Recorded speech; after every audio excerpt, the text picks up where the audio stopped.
Hello? It is good to see you. Every week, we start the exact same way when we get into our talk. We want to welcome all of you who are at our different campuses. Kenosha campus, hello to you. Racine campus, we welcome you. To our groups now that watch online via Zoom in order to discuss the talk right after the service, we welcome you. And we also welcome our official online campus. Week after week after week, you join us and you're faithful and we say hello. And then I want to welcome the people in the room with me. Wow. Guys, it is good to see everybody. It is a great day to be here if you're just joining us because we are in week 3 of a series that we're simply calling 4, all right? And the heart behind this series is that as individuals and collectively as a church, it ought to be our goal. It ought to be a drive in our life. It ought to be our life ambition to be known by what we are for rather than by what we are against. So here's the deal. Anytime that you read the news on some app, right? Or anytime that you maybe watch a video of things unfolding in our world, it just seems like the same stories are on replay, right? They just keep getting repeated over and over and over again. People are getting sick. People are tragically dying. Jobs are vanishing. The economy's struggling. You know that our nation is divided. In fact, literally as I was leaving for service today, I got another, because I get these like every day, another political ad, little flyer in the mail. They want to take over America. They want abortion until birth, and they want you to pay for it. We must stop them, right? Like there is this vicious thing. And I know tomorrow I'm going to get one that's anti-Trump.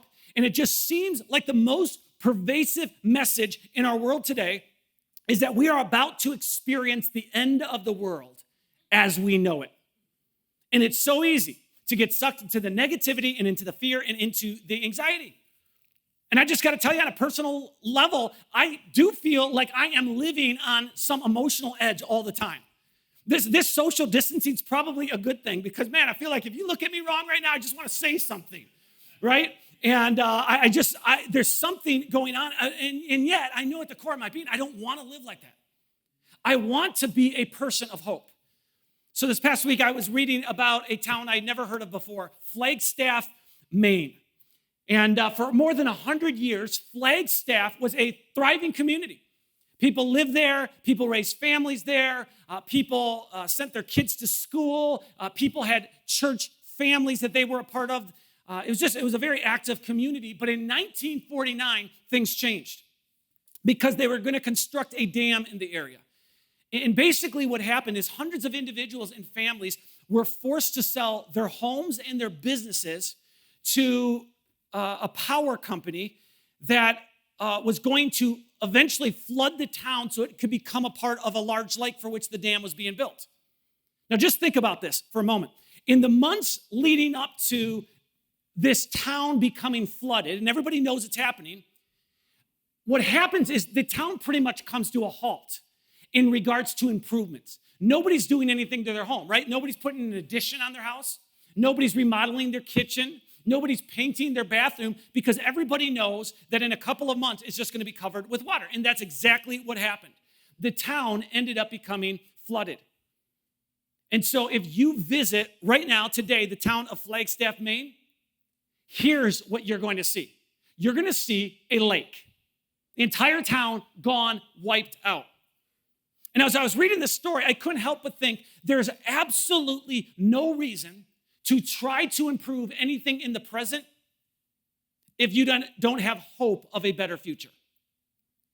So if you're convinced that your life is never going to get better, if you're convinced that your marriage is never going to improve, that your relationship with a son or with a daughter is never going to move anywhere, that your career, you're never going to be able to take steps forwards financially, you're never going to be any better off than you are right now, then come on, let's just be honest. Why even try?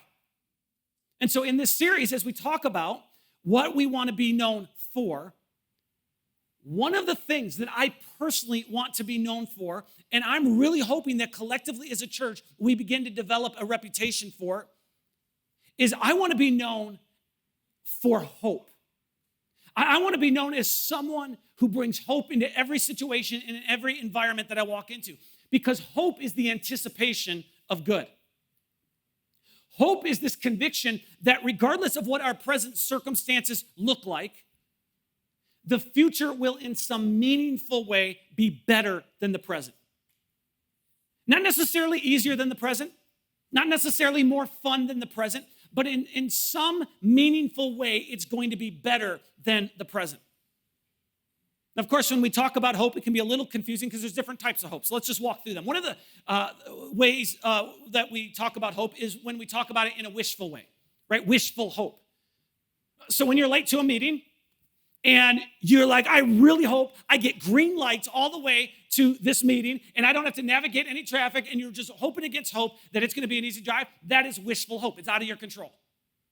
When you buy a lottery ticket and you're really excited because this could change your life forever, that is wishful hope.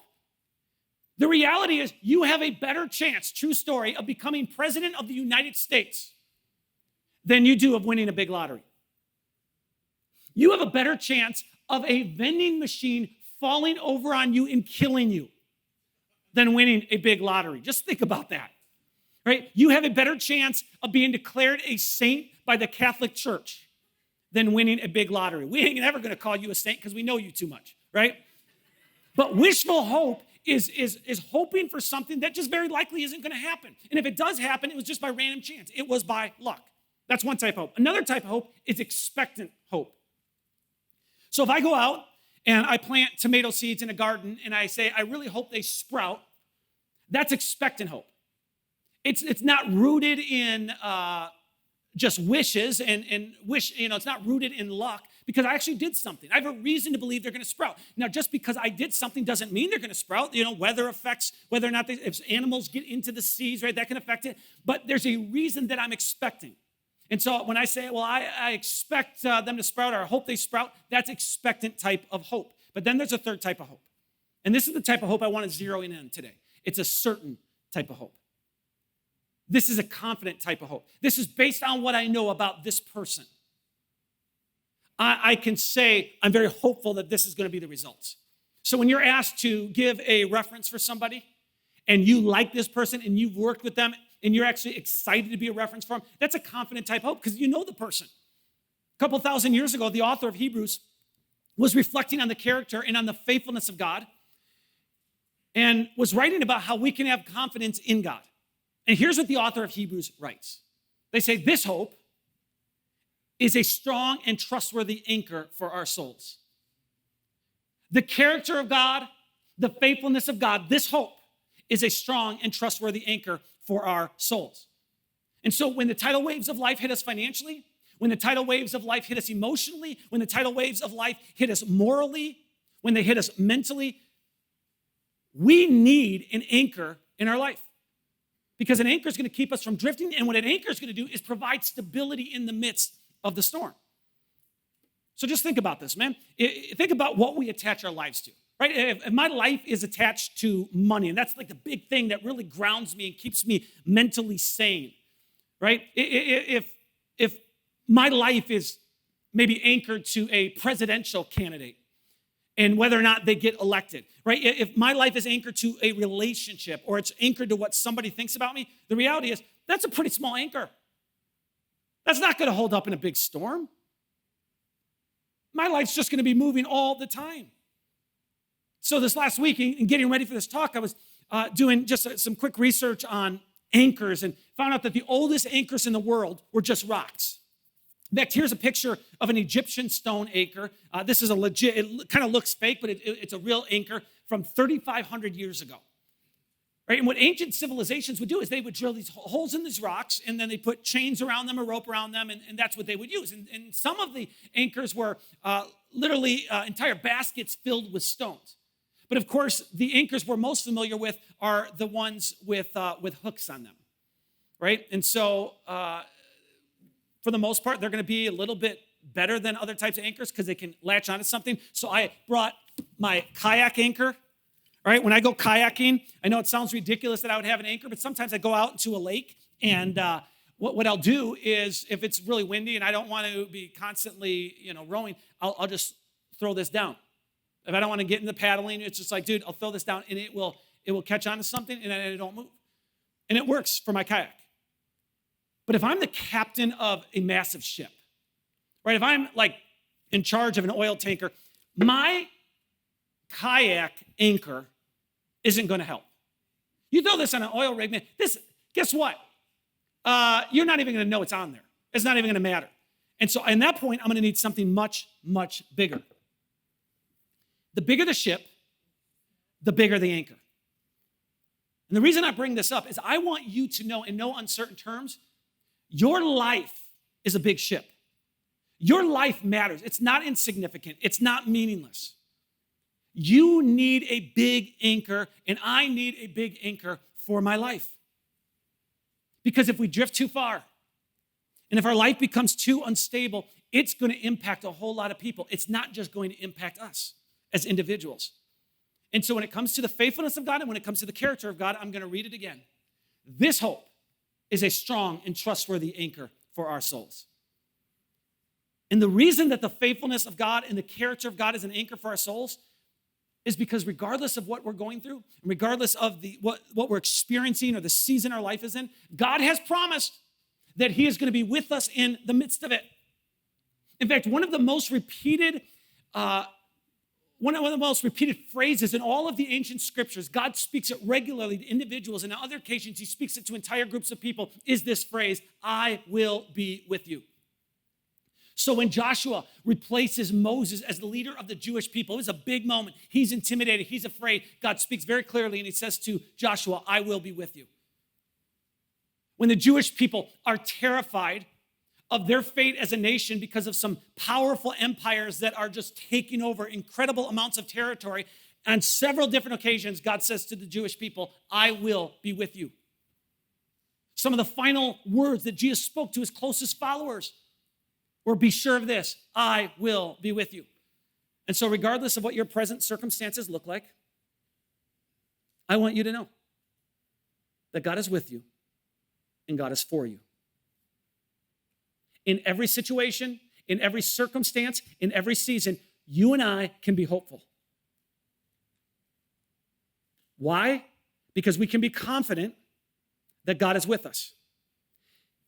We can be hopeful that the future will in some meaningful way be better than the present because God is with us and God is for us. Now, to be clear, let's just all get on the same page here. Hope is not the same as optimism. Right? Optimism is this tendency to believe that everything is just going to turn out happily ever after. That's optimism. Optimism is little orphan Annie singing, the sun will come out. I'm not going to sing it. Tomorrow, right? Come on, that's a great song, but the sun doesn't always come out tomorrow. And if you're an optimist, I just got to say this. That's awesome.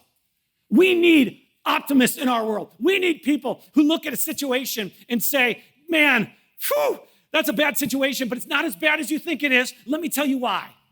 Right? We love optimists. They're fun to be around. But being an optimist is very different than being a person of just hope. Now, you can be optimistic and hopeful. You can be the same, but hope and optimism are not the same thing, right?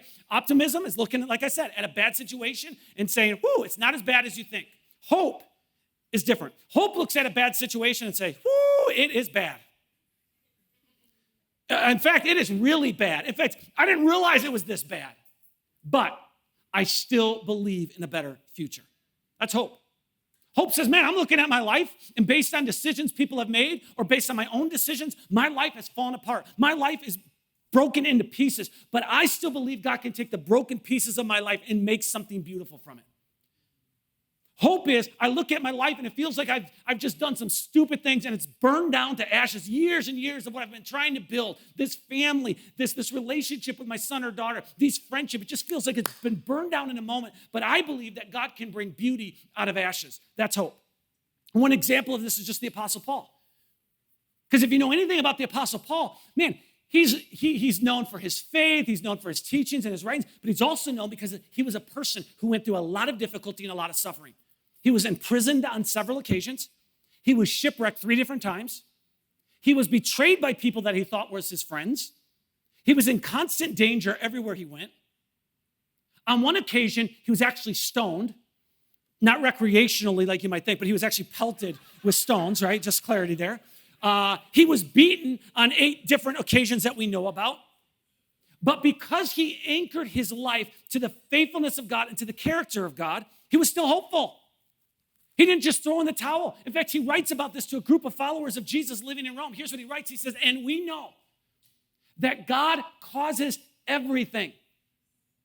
He causes everything to work together for the good of those who love God and are called according to his purpose for them. He doesn't say that everything is good, but he says God can cause everything to work together for good. So don't miss this. The difficulty that you go through in your life, the challenges you go through in your life, the pain you go through, the hurts you go through, the betrayal that you experience, the things that you wish you could go back and undo, the words that someone spoke to you that you wish were never spoken to you. God can use all of that for good. And that is why over and over and over in the ancient scriptures, he is referred to as the God of hope. Now just think about this. Right? In all of ancient Rome and all of ancient Greece, there were just endless amounts of gods and goddesses. Some were more famous than others, but just gods and goddesses everywhere. There was Zeus, the god of sky and thunder. There was Ares, the god of war. There was Athena, the goddess of war. There was Poseidon, the god of the sea. There was Apollo, the god of healing and sun and light. And not a single one of them ever referred to as the God of hope. But when the Apostle Paul writes to followers of Jesus living in Rome, and he writes about God, the creator of everything we see, the creator of this world, here's what he writes. He says, may the God of hope fill you with all joy and peace as you trust in him, so that you may overflow with hope by the power of the Holy Spirit. Paul says, I pray that the God of hope will fill you with joy and peace. So as you look to God, and as you depend on God, and as you remember God, and as you thank God, and as you serve God, and as you think about God, and as you study God, and you do what you can to revolve your life around God, my prayer is that you experience peace and you experience joy. And even more than that, my prayer is that you would overflow with hope everywhere you go. See, this is the power of hope. If I truly carry hope and I am a person of hope, I bring it into every environment I walk into. It's like I'm a thermostat, right? I just walk in and the temperature starts to rise. There's something about hope that's powerful. Hope is contagious. Now, when I wrote the words, hope is contagious this week, I thought this ought to be easy for us to remember because we are in the midst of a pandemic. And over the past several months, we've become increasingly aware of how easy it is for germs and viruses to spread. Right? So we do our best and we social distance and we wear masks and we wash our hands more than we were before. And when we interact with people, sometimes there's plexiglass in between us. And here's the thing. We all know that, it's important to try to stay healthy. Now, I know some people would argue it's been blown out of proportion, but nobody's going to argue that COVID-19 is real. And we know it's real, right? And it's contagious. And the same is true with hope. Hope is contagious. Past week, I watched a TED Talk from big nerd researcher named Nicholas Christakis, all right? Social scientist at Yale University. He's smarter than like most of us combined.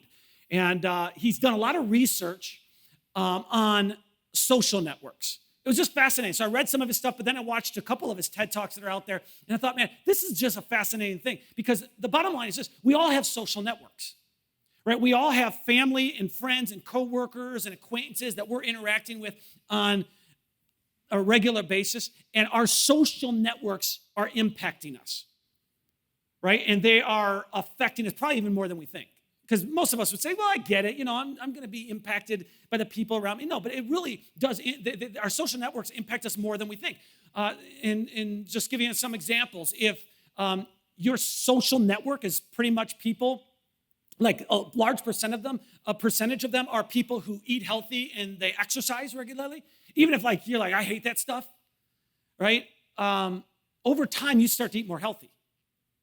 And the same is true if they're unhealthy, right? You just start eating more junk food when that's primarily the people in your social network. If you're somebody who just doesn't like to study, and then all of a sudden your roommate in college is like crazy studious, and they're always studying, you tend to become more studious. It's just natural because the people around you are like that. If you've never cared about your lawn, and then you have somebody move in next door and they're like meticulous about their lawn and they've got a garden and they're taking it, just naturally over time, you start to care a little bit more about your lawn. And it can even go to trivial stuff, right? Somebody smiles at you, you smile back. Some of you don't, but most people, you just kind of like, you just smile back. It's just, we have influence on each other. And so we've got these social networks, our family, our friends, our co-workers, our neighbors, our acquaintances. And we know, we know this, that they do impact us. But here's what I want you to think about. That everybody in our social network has another social network outside of them. And this is what this guy was talking about. This is fascinating to me, right? So let me talk for a moment about my friend Steve. Steve is a real individual. Steve attends Great Lakes Church. I hang out with him on a regular basis, sometimes a couple times a week. He's not totally right in the head, but he's fun to hang out with, and pretty much crazy, right? Pretty much crazy. So here's the thing about Steve. I know when I get around Steve that he's going to impact me or influence me at some level, and the same is going to happen when I'm around him, right? I influence him. So we talk about church, we talk about politics, we get in these discussions. We're naturally influencing each other. But what I don't think about is that Steve actually has a friend, friends outside of me. He's got family outside of me. He's got neighbors outside of me, right? So Steve's friend, and we could have even put friends, are impacting Steve, who just naturally, because of our friendship, is impacting me. Now it goes a little step further. Steve's friends all of a sudden have friends of their own, and so Steve's friend has friends, and this social network that his friends' friends have are impacting his friend, which is impacting Steve, which is impacting me. And what this really big nerd was talking about, because I forget his name, what he was talking about is how we are always careful to say, be careful the friends you choose. Well, it's so much bigger than that, because our friends' friends, our friends' friends' friends are all impacting us without us even realizing it because of the networks that we have. And every single one of us, at some point, if we just think about it, our lives are mosaics of those who've raised us, of those who've spoken to us and taught us and interacted with us. So here's a picture of my wife and I, and just a bunch of pictures of friends and family and different events we've been to that have made this up. And some of the people at Great Lakes Church are in this mosaic, right? My friends are in this mosaic. My kids are in this mosaic. And the reason I bring this up is I want you to know everywhere you go and everywhere I go, we are adding to the mosaic of someone's life. And we can add positivity or we can add negativity. We can add despair or we can add hope. We can put something good into that mosaic or we can put something bad. And whatever we choose to do, it's contagious.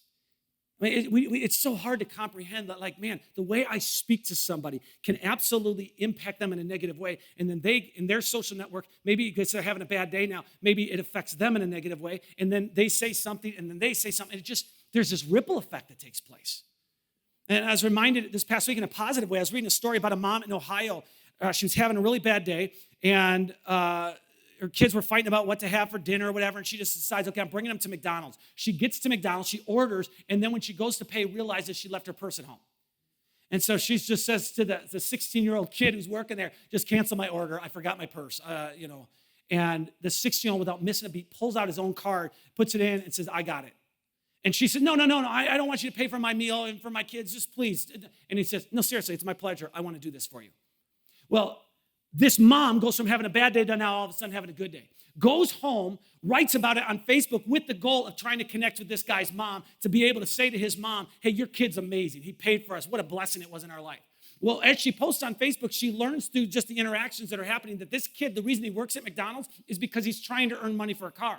And because he's been a blessing to her, now she wants to be a blessing to him. So she creates a GoFundMe page to raise enough money to hopefully buy a kid a car. Her goal was like $5,000, and in 1 week, she raised almost $50,000.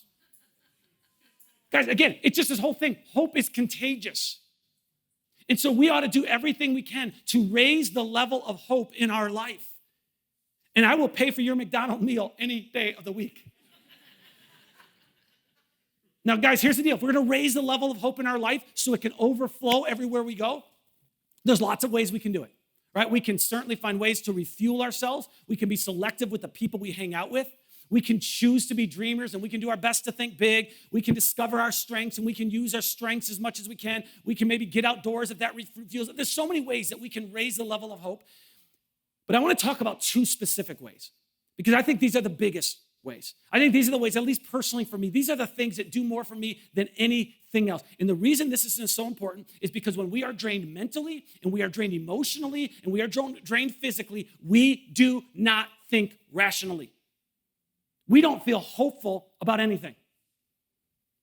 I've talked about this before, so I'm not going to prolong it because I do not want to focus on these seasons. But there's been 3 or 4 seasons in the history of Great Lakes Church. We're 11 and a half years old. There have been 3 or 4 seasons in the history of this church where I was absolutely convinced we would not make it. Absolutely believe we were going to have to shut our doors. The biggest of those seasons was 2017 when our Kenosha campus ended up moving 6 times in a year. Our Racine campus, we lost key leadership there. It was a devastating time. Did not think we were going to make it. But I promise you, if you sat down and you looked at the situation and you looked at the amount of people who are showing up and you looked at where our consistent, faithful giving was at, and you looked at kind of the assets of the church, and you looked at the ministry that was happening in the community, and you looked at the excitement about getting involved from people and the serving, you would have said, Dave, you're crazy. What are you seeing that we're not seeing? And the reason I tell you that is some of my closest friends and mentors and advisors did that to me. Like you talk about this thing like it's going to fold tomorrow. What are you talking about? You've got a church of people filled, still ready to do mission work, still ready. But because I was so tired and so exhausted, I did not see it. That's why it's important to keep ourselves hopeful. King David, at a low season in his life, says, I had to learn to encourage myself in the Lord. So let me tell you 2 ways that we can do it. Number 1 is I personally need to feed my mind with positivity over and over and over, because what controls my mind controls my life. What I think about, I eventually become. All of us are constantly moving in the direction of our strongest thoughts. And this is why we have to limit the amount of news that we digest. It is the reason why we have to limit the time we spend on social media. Period. If you've not seen the Netflix documentary, The Social Dilemma, you need to see it. Because what The Social Dilemma shows is that what shows up in our social media accounts is not an accident.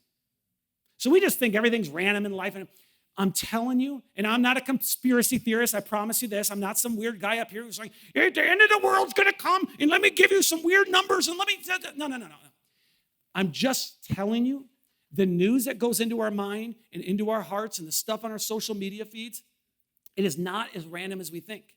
Even the influences of our friends, not as random as you think, because the friends that are influencing us are influenced by their social networks, who are influenced by their social networks. So, one of the most powerful things we can do to stay hopeful and to raise our level of hope is to feed our minds with positivity. Number 2, we need to learn how to focus on a better future.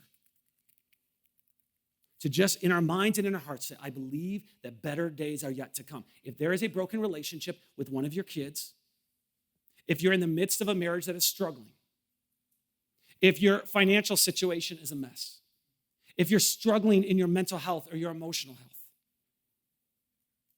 you can throw in the towel, or you can focus on a better future.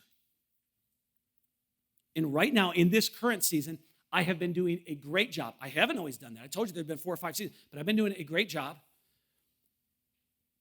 of doing that in regards to Great Lakes Church, because with COVID-19 and 25, 30% of our church showing up regularly in person and trying to figure out how we're going to stay engaged, keep people engaged online and trying to just stay ahead of the game financially, right? When we're trying to figure out where do we make cuts or whatever.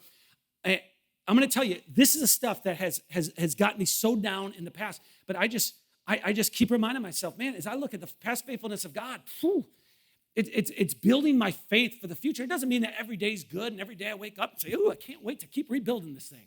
I can't wait to keep relaunching it. No, but there's something I've just kind of convinced myself of, like, God, you've proven yourself over and over and over to be faithful. In a letter he writes to followers of Jesus in Rome, the Apostle Paul, he talks personally about the difficulties in his life, and he talks about the sufferings that we go through. And we're not going to read it, but it's in Romans chapter 8, and Paul says to his readers that eventually the difficult things that we're going through and the suffering that we're experiencing, he says, eventually it's going to get better. And it's not that great because he does acknowledge that it may not get better on this side of heaven. Yeah, we all want it to get better on this side, but he acknowledges that. But he compares the sufferings that we're going through on this planet to childbirth. And he says, the suffering of life is like the pains of childbirth. Now, a long time ago, maybe a couple years ago, I read, and I don't want to get into debate on this, but I read that the two most painful things that an average person can experience on this planet is childbirth and a kidney stone. All right, childbirth and a kidney stone. Again, I'm not going to debate it, ladies. You know, I'm going to trust what you have to say. I have had a kidney stone, so I'll leave it there. But on a purely physical level, those are the two most extraordinary, painful things we can go through, okay? But here's what's crazy. It is possible after giving birth, even if there was no medication or anything to help the pain in that process, a mother might actually say, let's do this again. Let's do this a third time, a fourth time, right? But what you will never hear is someone who has passed a kidney stone saying, maybe God will bless me with another. Well, why? The pain is intense for both, but the outcome is very different. One leads to a baby and the other leads to a stone. Two very different outcomes. And so how we process our suffering is different based on what's on the other side of that pain. As I wrap up here, I just need you to hear this. Life's not a sitcom. Every sitcom has some sort of problem or some sort of tension that needs to be resolved, and it's all resolved and it's all fixed in 30 minutes, including commercials. Right? That's not how life works. You know that. So let me just, I could give you 100 examples. Let me just give you one. If you're going through a difficult marriage and you want it to be fixed, I'm just going to tell you, it's not going to be fixed overnight. But that doesn't mean you should give up hope. Studies have been done that say couples who are at a difficult season in their marriage and both would say, hey, we're very unhappy, and that's how they would rate their marriage. Studies have shown that couples who stay together 5 years later, though 80% of those couples who would have quit over here, 80% of them would now rate their marriage as we're both happy. Not 100%, but 80%. In other words, they had to get through the dip. If your life feels like it's falling apart in any area, doesn't mean you should throw in the towel. That doesn't mean you should give up hope. It's so interesting because we just get caught up in the moment. All of us do. And it's hard to see past it. In fact, the most well-known story of suffering in the Bible is a guy named Job. It's like this book in the first part of our Bible in the Old Testament. It's the biography of a guy named Job, went through immense amount of suffering. And anytime a pastor like me or somebody who's leading a group talks about Job, we refer to his suffering. What's fascinating is that most people think his suffering lasted 9 months to a year. It was this fraction of his life, this percent. But we talk about it like it was his whole life. Like that's all he had to go through. And when we're in the middle of it, it's hard to see past it. So whatever you're going through, I promise you, I don't know your situation, but there's hope because God is with you and God is for you.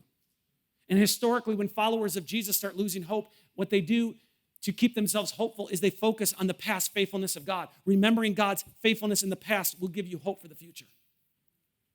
So as we're battling the COVID-19 crisis and how it's affecting our church and churches really all across America, and businesses all across America, I just keep reminding myself, man, we made it through 2017. Wow, we made it through those early years when 80 or 90% of new churches don't make it. Like, God, you've given us the strength. You've put the people together. We've done that. God, this is going to continue to move forward. So at Great Lakes Church, we talk about 5 specific values that really drive us as a church. We call them our 5 G's. One of those G's is growth. And what we say is, as a church, as individuals, we want to mature, not maintain. In other words, we just don't want to level out. We want to keep moving forward in our faith. We don't want to get stuck or stagnant. We want to grow. And I can't say this enough. One of the ways that we can grow and we can stretch ourselves and we can mature is determining I'm going to be a person of hope. And you may say, well, it's not my personality, and I'm just not, I'm a really negative person, and I leaned in this bad direction all the time. Hey, listen, when you surrendered your life to Jesus, Jesus says, I go to work, chiseling away at your heart to make you more and more like me. And so let me conclude with these words. Our communities need us to stay hopeful. Our communities, Kenosha, Racine, Northern Illinois, in the different communities, our online audience watch, our communities need for us to be for hope. They need us to stay hopeful. And I'm just going to ask you candidly, what do you think brings more hope? Using your social media to bash a political candidate, or sending a card to someone who needs encouragement? Let me ask you, what do you think brings more hope? Debating all lives matter versus Black Lives Matter, or trying to enlarge our circle of friends so it becomes more diverse? Well, what do you think brings more hope? Talking about things that are wrong with our community and with our school districts, or volunteering in a nonprofit that blesses our community? What do you think brings more hope? Guys, we know the answer. We don't have to complicate it. What brings more hope is doing what we can to just bring joy in the life of another person. So there's a dad in Texas whose 14-year-old son right now has cancer. And because of coronavirus and all the restrictions, he can't be in the room with his son. They only allow one parent, so the mom goes in. Yet he wants to bring hope to his son, and so he brings hope, not by telling him what's wrong with the world, not by telling him all his views politically. He brings hope to him by standing outside his hospital window and entertaining him with dancing.